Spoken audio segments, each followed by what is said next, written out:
Um, First, I just want to welcome everyone to the May meeting of the Finance Committee. What kind of control public education system Mayor Adams will? First up, phone. first up on the agenda is the adoption of the meeting minutes from the April meeting of Finance. Can I please get a motion to approve those meeting minutes? Janice McKinney, I move. Well, thank you very much, Janice. Second, Carney. Al, thank you, Mr. Chair. I'm all in favor, aye. Aye. And hearing none opposed, those meeting minutes are adopted. We have two financings on the agenda for today. First up is the Barnard College financing. And that's going to be presented by Alex. I don't know who's, is that me? I don't think so. So Alex, or the Martian who has invaded our meeting. Yes. So is this Alex's first presentation, Portia, or did I miss one? No, sir, you did not miss one. No, this is it. Well, welcome, Alex, and thank you very much. And so I want to pass it over to you. Thank you, Jerry. Good afternoon, everyone. The Finance Committee is being asked to recommend that the board authorize one or more series of tax-exempt and/or taxable, fixed and/or variable rate bonds with a maturity not to exceed 30 years in an amount not to exceed $150 million on behalf of Barnard College. The proceeds from the Series 2022 bonds are expected to be used to refund and restructure the DASNY Barnard College Revenue Bonds Series 2015A in anticipation of a new money issuance in 2023, and to refund the Series 2020B variable rate bonds with fixed rate bonds. Currently, the restructuring portion is being sought to provide the college with debt service relief of approximately $3 million annually between fiscal years 2024 and 2028, approximately $15 million over 5 years. This is in anticipation of a new money transaction being contemplated by Barnard to occur in fiscal year 2023. It is expected that the first 5 years of debt service for the new money transaction will equal the amount of debt service being reduced through this restructuring. This transaction enables the college to issue the new money debt in 2023 with no increase in debt service between 2024 and 2028, while leveling out the college's aggregate debt service on all outstanding debt. The principal and the proposed refunding bonds is anticipated to mature between 2034 and 2039. The restructuring is not anticipated to produce savings on a net present value basis. The 2023 new money issuance, which is expected to be brought to the board for approval at a later date, will provide financing for full renovation and expansion of the college's science building, Alshos Hall, to enhance STEM education.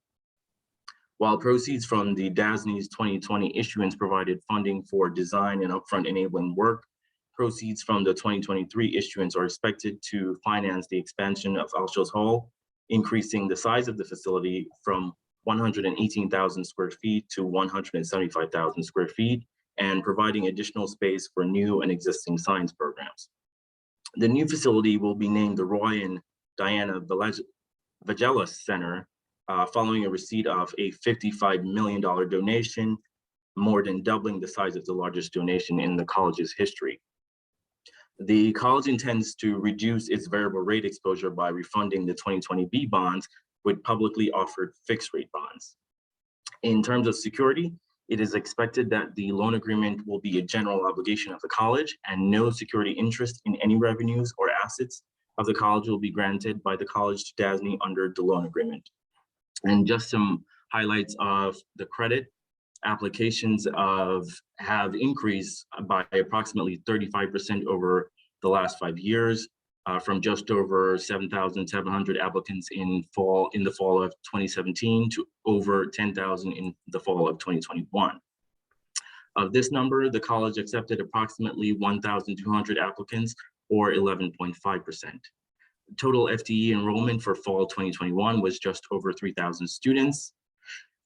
Operating margins remain low or negative, mainly due to increased capital spending in fiscal years 2019 and the impact of the COVID-19 pandemic in fiscal years 2020 and 2021.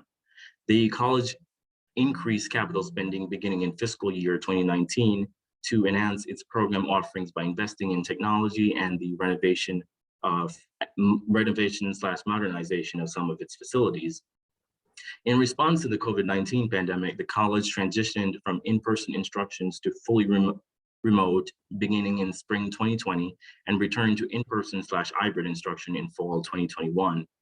As a result, auxiliary revenue, which include things like student housing, bookstore, dining halls, etc., declined by approximately 74% in fiscal year 2021.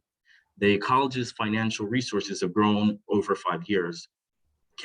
Total cash and investments increased by 127 million, or 33.6% over the 5-year period, mainly due to investment gains and gifts. Barnard's long-standing academic affiliation with Columbia University provides the college with a unique market advantage over its primary competitors.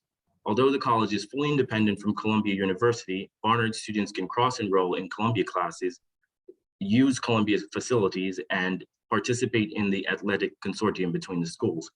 The college is currently rated A2 by Moody's. Mr. Chairman, any questions? Thank you very much, Alex, for that excellent presentation. Are there questions or concerns from any of the committee members or any other board members who happen to be on the call? None that relate to the financing, Mr. Chairman. Thank you very much. I've had a chance to speak briefly with Alex, and I am comfortable that we are fortunate to have this client. We should hang in there and get it done as quickly as we can. Yes, I certainly endorse that. They've been a long-standing client. They're an outstanding institution. They're an important part of New York City. So unless anyone has, Janice, any questions or concerns? No. Hearing none, can I get a motion to recommend approval of this offering at tomorrow's full board meeting? So moved, Mr. Chairman. Thank you. All in favor? Aye. Thank you very much, Janice, for the second. All in favor? Aye. Any opposed? None opposed. So that motion carries. Thank you very much. Again, Alex. Next up, and I think last up, is the Sloan Kettering Memorial Hospital offering. And I believe that is going to be presented by Matt. Yes, thank you, Mr. Chairman, and good afternoon, everyone. The Finance Committee is being asked to recommend to the full board of financing on behalf of Memorial Sloan Kettering Cancer Center. And so the staff report provided to members presents a 30-year term for a bond issue in an amount not to exceed $500 million on behalf of Memorial Sloan Kettering Cancer Center. And as noted in the materials, the bonds may be issued in one or more series at one or more times, and the authorized bonds may be issued as fixed and or variable rate, as well as either tax exempt and or taxable bonds. The bonds may also be issued through a negotiated offering, a competitive basis, and or a private placement. However, the current plan of finance calls for the series 2022 bonds to be privately placed or directly purchased.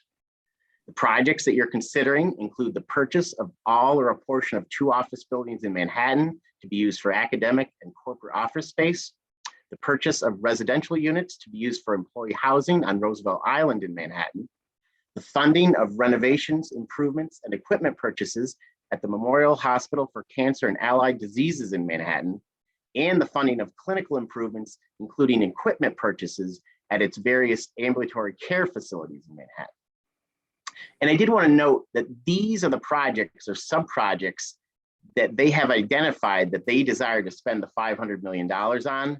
However, we do not get into the specific purchase prices for the real estate, as Memorial Sloan Kettering Cancer Center looks to borrow the $500 million and then spread it out across the projects as they see fit.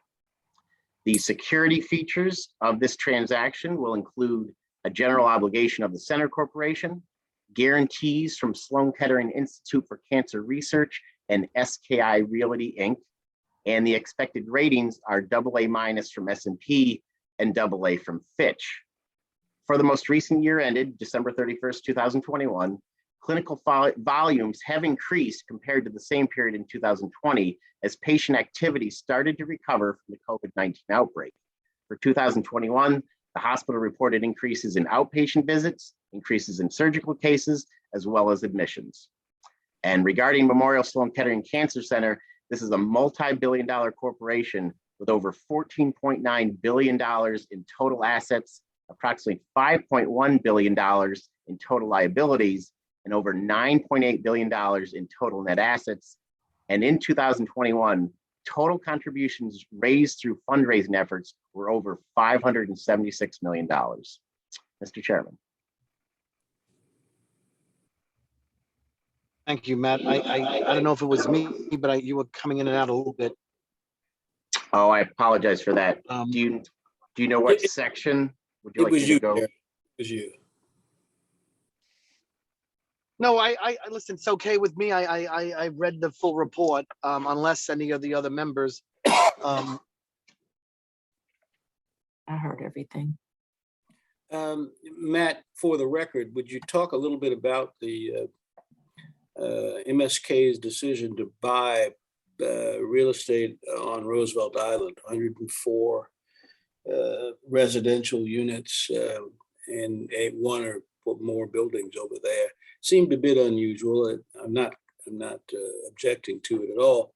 Just for the record, would love to understand, is this common and usual? Have they done this before? Is this an MSK decision to support their employees? Yeah, let me talk about the real estate side, because that is the majority of the financing. So I'll start with the two buildings, 321 East 61st Street and 885 3rd Avenue. The Senate Corporation currently leases the entire building at 321 East 61st Street. And they do feel it's going to be economically advantageous to purchase that building as opposed to pay the lease payments. So they feel the debt service is going to be just an economic benefit. So that building, again, they currently lease the whole building and they think that's the proper decision. On 885 3rd Avenue, this is not currently occupied by the Senate Corporation. They have a number of office space and academic and corporate space that they lease in various buildings. And when they look at consolidating into a portion of 885 3rd Avenue, again, they do feel that this would provide an economic benefit, again, consolidating these various locations. Switching gears to Roosevelt Island, they do feel that in the near future, there is going to be the need for additional employee housing in these residential units. And so, although the property is not yet under construction, the occupancy is expected in 2024. And again, they really feel that this is going to be a need for its employees to have this employee housing. The one thing, Matt, were they going to buy the entire building? Which is fine. I just might have missed it. On doesn't really Roosevelt matter. Island, it's Yeah. currently contemplated that I believe it's going to be approximately 365 residences, and they're going to buy, or they're looking to purchase 104. And again, this is what they're projecting right now. So that would be, slightly less than a third of that building. Okay. And how do they do that? They do it by like a condo, or? I believe that would be the way they would have to do that, right? Because it wouldn't be the whole building. It would be Right, like right. That's right. Yes, I got it. Okay. Okay. Great Um, presentation, Matt. Thank you. Mr. Yes, Chairman, thank you. Any other questions or concerns, Janice, or anyone else? John or Beryl, who I think I saw? Yeah, and Joan's on too. We're all good? Yes, I'm here, but no questions. Okay. Thank you. Okay, can I get a motion then to recommend approval at tomorrow's full board? Thank you, Janice. Second, Second. Thank you, Mr. Chair. All in favor, aye. Aye. And hearing none opposed, that motion carries. Hey, Mr. Um, Chairman, Yes, and Mr. Mr. President. Chairman, I just want to point out that tomorrow Matt will be in the middle of the school pool pricing. So he likely will not be on the camera for tomorrow's meeting, but Portia will give the report tomorrow. okay, well, thank you very much. And I might see you folks in person tomorrow if the office is open. If not, I'll do a Zoom from somewhere. The office will be open. We have a chair waiting for you. Okay, well, thank And decent corn muffins. Well, you. Yeah. hey, don't promise things. Don't promise I everything. don't know. I don't know about that now. I don't know. All right. Anyway, I don't think there's anything else on the agenda unless I missed something, Portia. I'm doing this from my my small brain. You got it, Jerry. Okay, thank you. So then if there's nothing else on the agenda, I'm gonna look for a motion to adjourn so you guys can jump into audit, which I'll sit in on anyway. Thank So moved. you. Thank you Second. very much. All in favor, aye, aye, Aye. and opposed. So finance is concluded. Sarah, do we just stay on this thing for audit or do we do something